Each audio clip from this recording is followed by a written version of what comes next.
Hello, and welcome to Mind and Money Show, where we talk all things mindset, money management, and our entrepreneurial journey. Along the way, we're going to throw in some amazing guests for good measure. I'm Shane Hyland. I'm Gareth Shears. This show is going to change your life and teach you skills that school never taught you. Boom.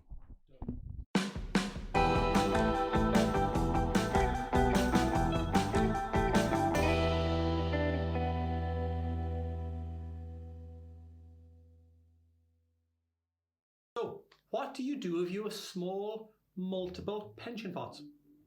During your working life, you may have paid into many pensions. It can be very easy to lose track of them, moving to new jobs, moving addresses, and so on. Research from the Pension Policy Institute in July 2020 stated that there were 8 million deferred pensions under the value of £1,000. Due to the small values associated with these plans, many people fail to factor these savings into their retirement planning. Even worse, you may be still paying plan fees that may entirely erode any investment returns. If you have lots of pension pots, be they big or small, you need to make sure that you don't lose track of any of the previous contributions and think about the pros and cons of consolidating your small pension pots into one scheme. Account for all your pensions. If you've had several jobs, you could have multiple small pension pots. Ensure you don't lose some of the contributions you've paid. Find all of your pensions you've paid into, track them all down. Dig out old work documents. Write to your previous employers. If you need help tracking down pension pots, you can actually contact the government's free pension tracing service. It will search a database of more than 200,000 workplace pensions and find the contact details for any schemes that you may have been a member of. Now, should you consolidate your pensions into one? If you do have multiple pensions, you may want to consolidate them. This will mean your retirement savings are held in one place, potentially making it easier for you to manage.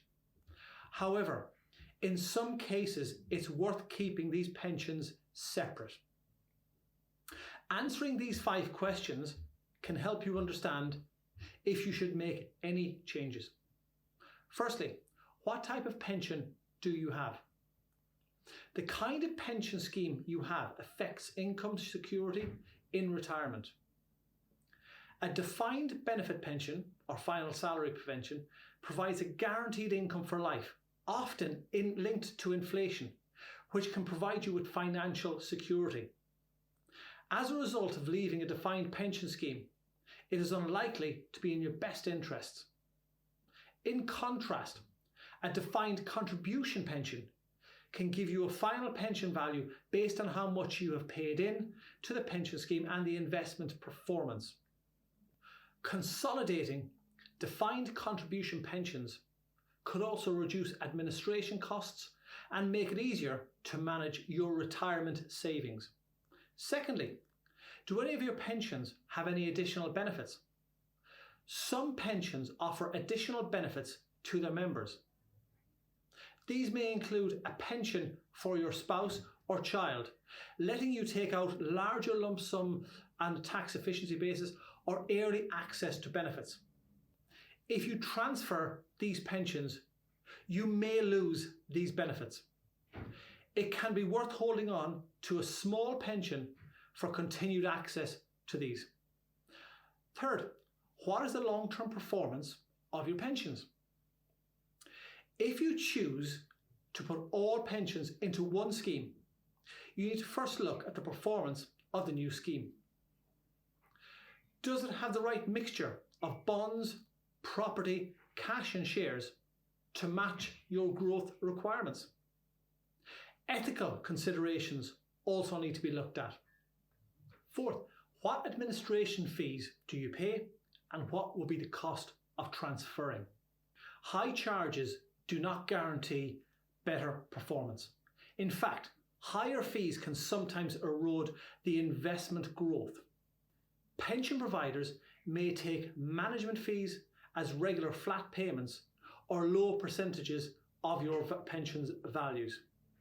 This means that administration fees for a particularly small pension pot could be entirely eaten away on the growth. Some DIY investment platforms charge fees so high that they are in excess of the fees charged totally by financial advisors. Fees really do matter. You should compare the long-term costs of paying an administration fee on multiple small pension pots against the cost of a larger pension pot, and you likely save money that can be put towards your retirement. Fifth, how and when can you access your pensions? It's worth thinking about how and when you'd like to access your pensions too. Some small pensions may come with tax benefits when you make withdrawals, and these may be useful to you. If you'd like to discuss the tax implications of consolidation pensions, please get in touch with us. Whether pension consolidation is right for you will depend on your personal circumstances. This video is for general information only and does not constitute advice.